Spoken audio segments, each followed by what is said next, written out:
So I want to point out the significance of back hip dominant approach to pitching as opposed to front hip dominant, especially coming out of leg lift. So I want to look at front hip dominant. What we're referring to here is out of leg lift. We see the front hip pulling the body open. Okay, so in other words, we're getting a transfer of weight through the center of the body, going this way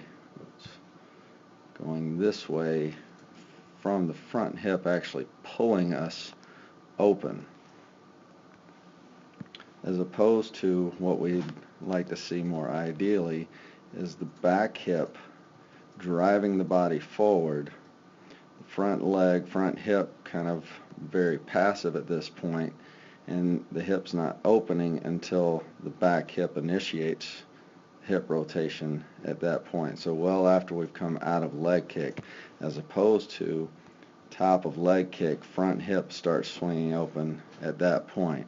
And we can look at a couple of different measurements or measuring points. If we notice where rotation actually begins is right there. You see the hips beginning to open.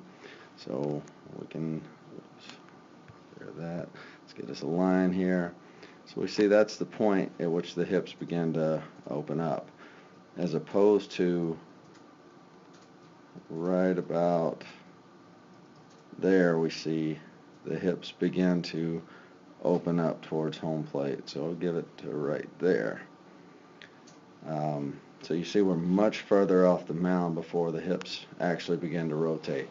One of the big components or key components to improving velocity is understanding force equals mass times acceleration. So if we can accelerate our mass down the mound more quickly, more forcefully, we are going to produce more force on the baseball, thus creating more velocity.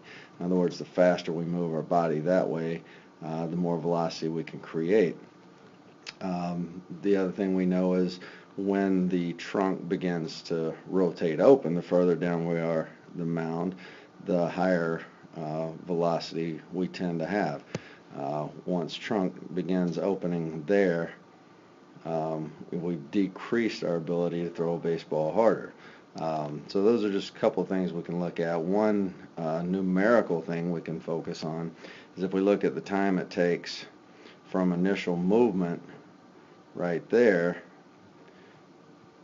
all the way to landing, we're looking at about 1.23 seconds, as opposed to on this side to landing you're at about 1.1, which doesn't sound like a whole lot. You're talking about a 1.5 second movement overall, so that's roughly 10%, 8 to 10% of your entire movement time you've decreased by. And again, the faster we move, the more potential energy we have in order to redirect into the throw.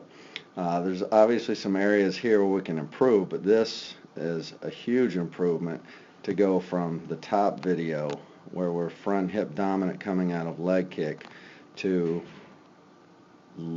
back hip dominant coming out of leg kick. That's tremendous improvement in 5 minutes. So this is obviously where we want to keep working. We want to see that back hip being dominant. We want to work on, obviously rotating it faster, and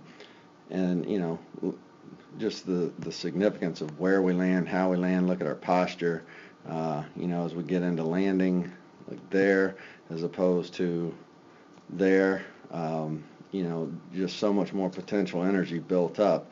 Not only we're moving faster, we're in a better place to throw the baseball. Last thing I want to point out, and these are some areas we need to start cleaning up, is the strength in the front leg. So our landing leg has to be able to catch us at that point. What you're going to see right here, you're going to see the front hip not quite stabilize at landing. Okay, so as you watch that, stay focused on your front hip. You can draw a line to point to it. Watch how the front hip collapses just a little, okay? And what that does is slow the back hip from finishing its rotation all the way around. So that little bit of collapse right there is allowing us to kind of creep forward, which is slowing down the ability of the arm to fire through. So what we want to work on is making sure we're strong at landing. So at that point right there, the only movement that's happening is that back hip rotating around the front hip and delivering the arm. Because what you see is this little bounce, okay, which tells you the back hip's not clearing all the way until we get to there. Now it clears, okay. So we've got to clean that up a little bit. Obviously that's the next step, but to get from where you were in the top video to aggressively driving with your back leg is phenomenal right there. So good job, and we'll talk to you soon.